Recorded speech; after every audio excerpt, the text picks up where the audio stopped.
Hello दोस्तों, आज class में आपका स्वागत है। फिर से एक बार पढ़ रहे हैं हम इनकम फ्रॉम सैलरी। कौन सा question? Question number 17। Question number 17। चलिए क्वेश्चन पढ़ लेते हैं। क्वेश्चन नंबर 17 में है क्या, पढ़ना क्या है। तो लिखा हुआ है, mister Ram Gopal an employee in a company is drawing 40,000 per month as salary plus 10% of his salary as dearness पे.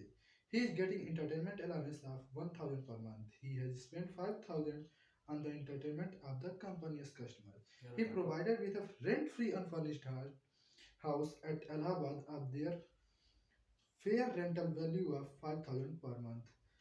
The house is owned by the company. He is also provided with a small car for his personal and official use, and all the expenses of its maintenance and running are made by the company. हम हिंदी में पढ़ते हैं, परेशान ना हो। Mister Ram Gopal जो एक company में कर्मचारी हैं, 40,000 रुपये मासिक वेतन तथा वेतन का 10% महंगाई वेतन। डियरनेस पे है, डियरनेस अलाउंस नहीं है। महंगाई भत्ता नहीं है, महंगाई वेतन है, ये समझने की जरूरत है। वह 1,000 रुपये मासिक मनोरंजन भत्ता पाते हैं। उसने कंपनी के ग्राहकों की आवाभगत पर 5,000 रुपये व्यय किए। उसे इलाहाबाद में एक किराए से मुक्त असुसूचित मकान भी मिला हुआ है, जिसका उचित किराया मूल्य 5,000 रुपये मासिक है। मकान कंपनी का है। उसे एक छोटी कार भी दे रखी है, जो वह निजी तथा कार्यालय के प्रयोग में लाता है तथा उसके रखरखाव तथा चलाने के समस्त व्यय कंपनी वहन करती है। उसकी कर निर्धारण वर्ष 2021-22 की कर योग्य वेतन से गणना कीजिए।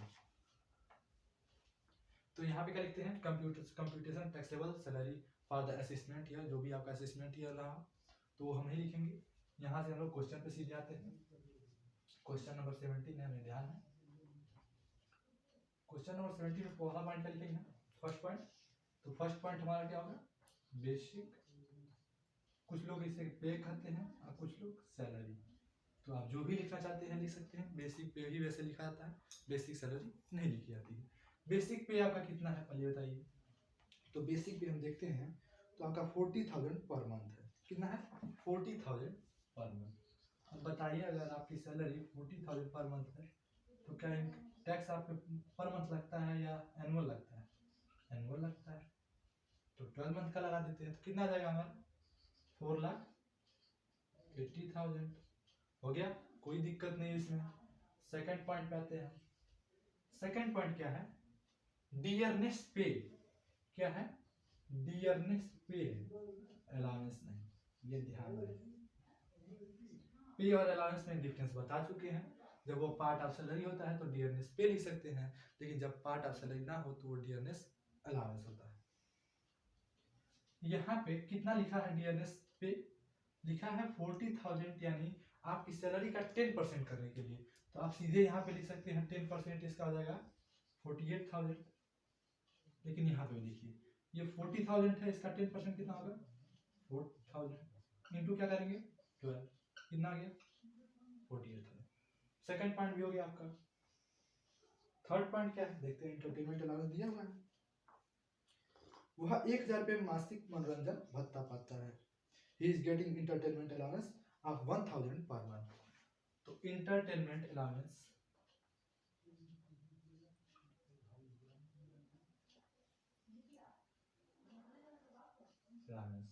इसे बार बार हम entertainment allowance नहीं लिखेंगे, ये लिखेंगे, लेकिन पूरा लिख दे रहे हैं।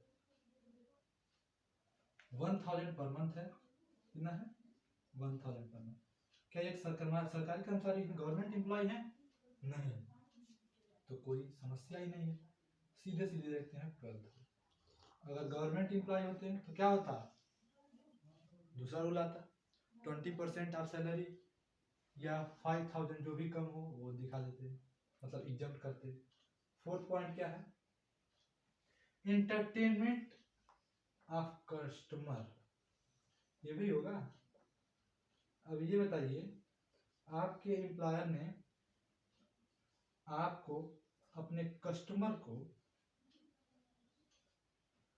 चाय पानी पिलाने के लिए पैसा दिया और उसको चाय पानी पिला दिए, तो उसमें आपका कोई लाभ हुआ? कुछ नहीं हुआ। आपको जो खर्चा करना था वो खर्चा कर दिए, एक भी रुपये जो लाभ नहीं है हमें, तो हम इसको दिखाएंगे क्यों? तो सरकार भी कहती है सही बात है, हम एग्जम्प्ट कर देते हैं, एग्जम्प्ट कर दी। फिफ्थ पॉइंट क्या है, तो देखते हैं फिफ्थ पॉइंट क्या है। फिर लिखा हुआ है रेंट फ्री अकोमोडेशन के लिए, जिसमें लिखा हुआ है कि अनफर्निश्ड हाउस है। फर्निश्ड हाउस नहीं है तो फर्नीचर भी ऐड करते, लेकिन यहाँ पे अनफर्निश्ड हाउस है और यहाँ पे लिखा हुआ है एक्चुअल रेंट 5000 पर मंथ।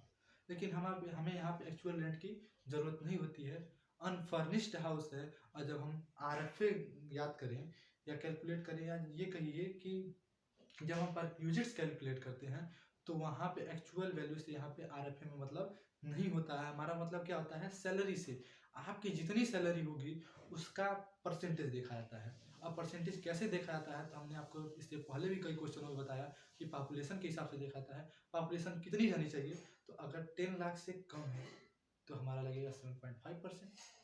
अगर 10 लाख से ज़्यादा है लेकिन 25 लाख या 25 लाख से कम है तो कितना लगेगा, 10%। और वही 25 लाख से मोर है या अधिक, उस मतलब उससे अधिक है तो हमारा लगेगा 15%। और जहाँ पे कुछ भी ना दिया हो, शहर की जनसंख्या के बारे में बताया ही ना गया हो आपसे, वहाँ पे हम 15% मान लेते हैं। तो यहाँ पे आपके शहर की जनसंख्या के बारे में नहीं बताया है, तो हमें बताइए कि सैलरी की मीनिंग में क्या लेंगे। अगर यही हाउस रेंट अलाउंस होता तो हम सिर्फ 3 चीज़ लेते, बेसिक पे, डियरनेस पे, और थर्ड चीज़ क्या होता है, तो थर्ड चीज़ होता है हमारा फिक्स्ड कमीशन। लेकिन यहाँ पे फिक्स्ड कमीशन से हमारा कोई मतलब नहीं है। यहाँ पे हम वो हर चीज़ लेंगे, सिर्फ परक्यूजिट्स जो आपको मिलते हैं उनको छोड़ के। तो यहाँ पे परक्यूजिट्स क्या है, उनसे यहाँ पे परक्यूजिट्स कोई दिखाई नहीं दे रहा है। यहाँ पे जितने हैं वो सभी अलाउंस दिखाई दे रहे हैं, ठीक है। तो थोड़ी सी गलती हो गई है, आइए कोई बात नहीं। तो यहाँ पे परक्यूजिट्स कोई दिखाई नहीं दे रहे हैं, सिर्फ दिखाई क्या दे रहा है कि यहाँ पे बेसिक पे, डियरनेस अलाउंस और एंटरटेनमेंट अलाउंस। और ये हम तीनों देखें तो हमारा कितना होता है, तो ये तीनों ऐड करेंगे तो आएगा हमारा 5,40,000 रुपीज। क्या है, हम क्या कैलकुलेट कर रहे हैं, RFA, रेंट फ्री अकोमोडेशन। क्या कैलकुलेट कर रहे हैं, RFA। और उसमें हमें दिखाना क्या है, ये 3 चीजें, बेसिक पे, डियरनेस अलाउंस और एंटरटेनमेंट अलाउंस। और तीनों को हमने ऐड किया तो आया 5,40,000। और हमें पता है कि 15% ही लगता है, इसलिए हम कितना निकालेंगे, 5,40,000 का 15%, तो हमारा आ जाएगा 81,000। कितना आएगा, 81,000। ये हम लिख दिए। तो सिर्फ बचा क्या इसके बाद, तो इसके बाद सिर्फ एक ही चीज बच रहा है, और यहाँ पे वो दिखाया गया है कि एक छोटी कार भी दे रखी है जो वह निजी तथा कार्यालय के प्रयोग में लाता था, तो उसके रख रखाव को चलाने के समस्त व्यय कंपनी वहन करती है, एम्प्लॉयर वहन करता है। मतलब जब कंपनी वहन करती है तो क्या लगता है, और जब कंपनी वहन नहीं करती है बल्कि एम्प्लॉय वहन करता है, कर्मचारी वहन करता है, तो क्या लगता है। तो हम जानते हैं कि जब कंपनी या एम्प्लॉयर करे और छोटी कार हो, स्मॉल, तो 1,800 रुपये पर मंथ, और यही लार्ज हो तो 2,400 पर मंथ। ये कब है, जब कंपनी या एम्प्लॉयर हो। लेकिन जब कर्मचारी यानी एम्प्लॉय बात हो तो हमारा क्या होगा, स्मॉल में हो जाएगा 600 और लार्ज में होगा 900। लेकिन हमारी बात कर रहा है कंपनी की, और कंपनी में स्मॉल कार की, तो यहाँ पे 1800 लगेगा। ये हमें कंफर्म पता है, लेकिन फिर भी हमने आपको बता दिया। अच्छा, यहाँ पे 1800 और यहाँ पे 600, एम्प्लॉय वन करा तो 600 और कंपनी वन करी तो 1800 क्यों किया गया। अच्छा ये बताइए, आपसे कोई कहे कि ये कार लीजिए, इस कार का पेट्रोल भी हम देंगे, और ये आपके कार में जितने भी खर्चे होंगे उन सब खर्चों को हम वहन करेंगे, और आपसे कहा जाए कि सिर्फ आपको 1,800 रुपये पर मंथ देना होगा, यानी 1800। और एक बार ये कहा जाए कि ये कार लीजिए लेकिन इस सबके खर्चे आपको खुद वहन करना पड़ेगा, और सिर्फ आपको 600 रुपये देना है, तो किसको चूज करेंगे। आप जानते हैं कि ये तो 2 दिन का पेट्रोल का भी दाम नहीं आया, तो इससे अच्छा तो आप सोचते हैं कि 1800 ऐड कर दे। तो कंपनी के बारे में सोचते हैं कि कंपनी सब कुछ करे, हम 1800 ऐड करने के लिए तैयार है। मतलब जब कंपनी ऐड कर मतलब देती है आपको खर्चे, आप 1800 ऐड करते हैं। तो हम जानते हैं कि स्मॉल कार के बारे में पूछा, और स्मॉल कार का 1800 वो भी पर मंथ है, तो यहाँ पे कितना हो गया, 21,600। अब इन सबको ऐड करते हैं और देखते हैं कितना आया। अब ये आएगा क्या, तो ये आएगा ग्रॉस सैलरी। क्या आएगा, ग्रॉस सैलरी 4,80,000, 48,000, 12,000, तो ये हो गया आपका 5,40,000। 81,000 मतलब हो गया कि 6,21,000। 21, 22, 6,42,600, ये आपका ग्रॉस सैलरी। अब हम जानते हैं कि धारा 80C से 80U तक की जितने भी खर्चे होते हैं, मतलब जितने भी डिडक्शन मिलने चाहिए, जितनी छूट मिलनी चाहिए, वो हम छूट देते हैं। तो यहाँ पे और कोई छूट नहीं है, सिर्फ एक ही छूट है, उसे लेस करेंगे और उसका नाम है स्टैंडर्ड डिडक्शन। और वो छूट कितने की मिलती है? 50,000 रुपीज। अगर ये 50,000 की छूट मिल जाए तो ये आपका हो जाएगा 5,92,600, यानी 5,92,600। और अब हमारा आ जाएगा नेट टैक्सेबल सैलरी। अब इसी के साथ आपका ये क्वेश्चन सॉल्व हो जाएगा। तो हमें उम्मीद है कि आपको इस क्वेश्चन में कोई प्रॉब्लम नहीं हुई, क्योंकि हर पॉइंट को बहुत ही बारीकी से मैंने आपको बता दिया है। और उम्मीद करते हैं कि आप इस वीडियो को लाइक शेयर जरूर करेंगे और साथ ही साथ चैनल को सब्सक्राइब भी करेंगे। धन्यवाद। मिलते हैं आपसे अगली क्लास में क्वेश्चन नंबर 18 के साथ।